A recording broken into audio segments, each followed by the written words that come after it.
सलाम, नमस्ते, सत श्री अकाल। मैं हूं रज़ा और आप देख रहे हैं रज़ाग्राफी की ईरान स्पेशल रिपोर्ट। मैं सिर्फ आपको बड़े बड़े अपडेट दे रहा हूं। उनमें बड़ा अपडेट अब ये है कि ईरान को मजबूर करने के लिए अमेरिका सोच रहा है कि लिमिटेड अटैक कुछ इलाकों पर अमेरिका ईरान के हमला कर दे। यानी ये कंफर्म है कि अमेरिका अब ईरान को प्रेशर में डालने के लिए ईरान पर हमला करने की तैयारी में है।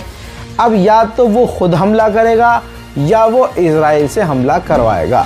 देखिए, मेन बात ये है कि ईरान अमेरिका की सुन नहीं रहा है। ईरान अपने ही स्टाइल में अपने मन की कर रहा है। जैसे अमेरिका ईरान से कह रहा है कि अपनी प्रॉक्सीज से लिंक ख़त्म करो, अपने मिसाइल पावर को कम करो और परमाणु पर बात करो, यूरेनियम को ख़त्म करो। ऐसी कई सारी डिमांड्स जो हैं अमेरिका की हैं, लेकिन ईरान किसी मुद्दे पर बात नहीं कर रहा है। ईरान सिर्फ और सिर्फ अपने परमाणु मुद्दे पर बात कर रहा है और उस पर यह कह रहा है कि हम परमाणु बना नहीं रहे हैं, जिस वजह से अमेरिका और चिढ़ रहा है कि आखिर हमारे दूसरी बातों पर, दूसरी शर्तों पर ईरान बात क्यों नहीं कर रहा है। दोस्तों, ईरान के वाइस प्रेसिडेंट ने साफ कहा है, जो बहुत बड़ी बात है, कि हम 12 डेज वॉर से ज़्यादा प्रिपेयर हैं। हजरात, ईरान किसी भी हालत में कमज़ोर नहीं है। ज़रा इस मंज़र को देखिए। ईरान ओमान के इलाके में अपने ड्रोन कैरियर के ज़रिए हथियार और ड्रोन भेज रहा है अमेरिका की तमाम हरकतों पर नज़र रखने के लिए। देखिए, अब ईरान भी दुश्मन पर नज़र रखने के लिए ड्रोन उड़ाना शुरू कर चुका है। उधर इजराइल ने कुछ हफ्तों के लिए रेड अलर्ट जारी कर दिया है। जी हाँ, ऐसी हवा टाइट हो चुकी है इजराइल की, क्योंकि अगर इजराइल या अमेरिका कोई भी ईरान पर हमला करते हैं तो खामनाई पहले ही कह चुके हैं कि इजराइल को बड़ा नुकसान उठाना पड़ेगा। उधर मेरे दोस्तों, इजराइल ने तैयारी कर ली है कि हम ईरान के मिसाइल प्रोग्राम को पूरी तरह से नष्ट करेंगे। जी हाँ, और कहा यह भी जा रहा है कि अमेरिका इसकी इजाज़त नेतन्याहू को दे चुका है। ईरान के हमदान के इलाके में ईरान का एक पुरानी जनरेशन का फाइटर जेट F4 क्रैश हो गया। क्रैश के साथ साथ इसमें मौजूद जो पायलट थे वो भी मारे गए हैं। ज़बरदस्ती की मुसीबत ईरान के गले इस तरह से पड़ती रहती है। उधर इराक के ग्रुप लगातार कह रहे हैं साफ साफ कि हम ईरान के लिए लड़ाई लड़ेंगे। मेरे दोस्तों, डियागो गार्सिया बर्तानिया के कंट्रोल में है और वो आइलैंड है किसी और का, लेकिन कंट्रोल करता है बर्तानिया। अब वहाँ पर अमेरिका के हवाई जहाज़, फाइटर जेट, टैंकर, हथियार तैनात हैं। अब भाई ब्रिटेन परेशान है और ब्रिटेन अमेरिका से कह रहा है कि आप हमारे डियागो गार्सिया के ज़मीन का इस्तेमाल ईरान पर हमला करने के लिए मत कीजिएगा, क्योंकि यह अंतर्राष्ट्रीय कानून का उल्लंघन होगा। इटली की प्रधानमंत्री मेलोनी ने कहा है कि हमें इंश्योर करना चाहिए कि ईरान परमाणु हासिल ना कर सके, उसके पास परमाणु ना हो, लेकिन दूसरी तरफ हमें डील भी करनी चाहिए।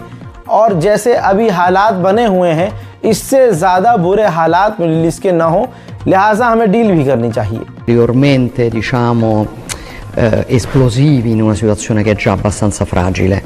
Dopodiché bisogna vedere se c'è la buona volontà per farlo, ma l'Italia ha già in passato, come lei sa, dato su questo il suo sostegno, il suo contributo. Noi abbiamo anche ospitato qui in Italia presso l'ambasciata omanita 2 turni di negoziazione e siamo disponibili a farlo ancora e stiamo cercando di passare messaggi in questo senso. वहीं तुर्की के विदेश मंत्री का कहना यह है कि दोनों देश अमेरिका और ईरान इस वक्त बात भी कर रहे हैं। हमें उम्मीद है कि दोनों देश बातचीत के जरिए किसी हल पर जल्द निकलेंगे। अमेरिकी ऑफिशियल्स का कहना कुछ और है। अमेरिकी ऑफिशियल्स कह रहे हैं कि डोनाल्ड ट्रंप तैयारी कर रहे हैं ईरान पर हमला करने की, वो भी आने वाले सैटरडे तक, यानी आने वाले शनिचर के दिन तक अमेरिका ईरान पर हमला कर देगा। वहीं बात करें इजराइल के चैनलों की, तो इजराइल के चैनल कह रहे हैं कि अमेरिका अगले 10 दिन के अंदर ईरान पर बड़ा हमला करने वाला है। हजरात, सऊदी अरब का बेस आप देखिए, जहां अमेरिका के टैंकर, अमेरिका के फाइटर जेट, अमेरिका के हथियार तैनात हैं। ये सैटेलाइट इमेज चाइना ने जारी की है। ईरान को यह कंफर्म है कि ईरान की मिसाइल सिटी पर हमला होगा। तो ज़रा इस इमेज को देखिए, ईरान अपनी मिसाइल सिटी और ईरान अपने मिसाइल वाले इलाकों के ऊपर नेट लगा रहा है, जाल बिछा रहा है, ताकि अगर ड्रोन हमला हो तो ड्रोन जाल में ही अटक जाए, सीधा उसकी मिसाइल सिटी पर जाकर ना टकरा सके। हालात बहुत गंभीर हो चुके हैं ईरान के लिए। पोलैंड ने अपने लोगों से कह दिया है कि ईरान जल छोड़ दो। दोस्तों, आपको बता दूं, नहले पे दहला ये है, हवा तो अमेरिका इजराइल की इस बार खुद उल्टा ज़्यादा निकली है।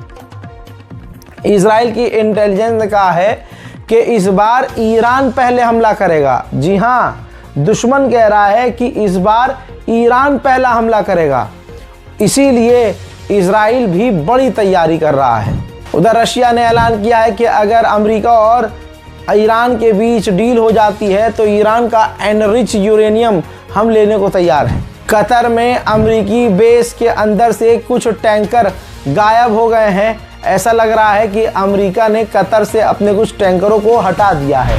हजरात, ईरान के करीब अमेरिकी जासूसी जहाज भी उड़ते हुए नजर आ रहे हैं। सबूत आप स्क्रीन पर देख रहे हैं। वहीं ईरान तेजी से अपने तमाम सेंसिटिव इलाकों में रेडार तैनात कर रहा है। अमेरिका ने कहां कहां हथियार तैनात नहीं किए। जॉर्डन में भी अमेरिका ने कई सारे F-35 फाइटर जेट ईरान के खिलाफ तैनात किए हुए हैं। मेरे दोस्तों, अमेरिका की सांस ऊपर के ऊपर हो गई है जब से अमेरिकी इंटेलिजेंस और इजरायली इंटेलिजेंस ने यह खुलासा किया कि पहला हमला ईरान खुद इजराइल पर कर सकता है। जिसके बाद नेतन्याहू का हलक सूख गया और नेतन्याहू ने धमकी दी कि अगर खामनाई ने हम पर हमला पहले किया या करवाया तो हम जवाबी कार्रवाई ऐसी करेंगे कि खामनाई ने कभी ख्वाब में भी नहीं सोची होगी।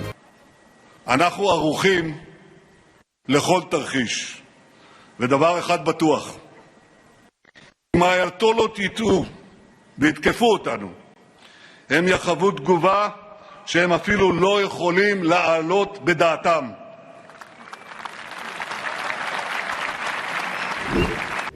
हजरात, अब आप अपनी स्क्रीन पे देखिए, एक बार फिर से दर्जनों की तादाद में अमेरिका ने फिर से मिडिल ईस्ट में अपने कई सारे टैंकर भेज दिए हैं।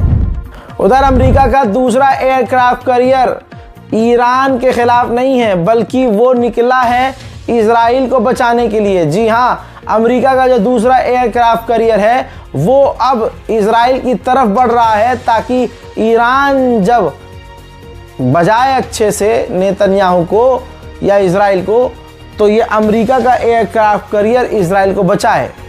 ईरान अपडेट में अभी के लिए इतना ही। अपनी राय कमेंट में ज़रूर लिखिएगा, चैनल को सब्सक्राइब कीजिएगा, अपनी दुआओं में मुझे याद रखने की कोशिश कीजिएगा। मैं हूं रज़ा और आप देख रहे थे रज़ाग्राफी अनस्क्रिप्टेड। जय हिंद।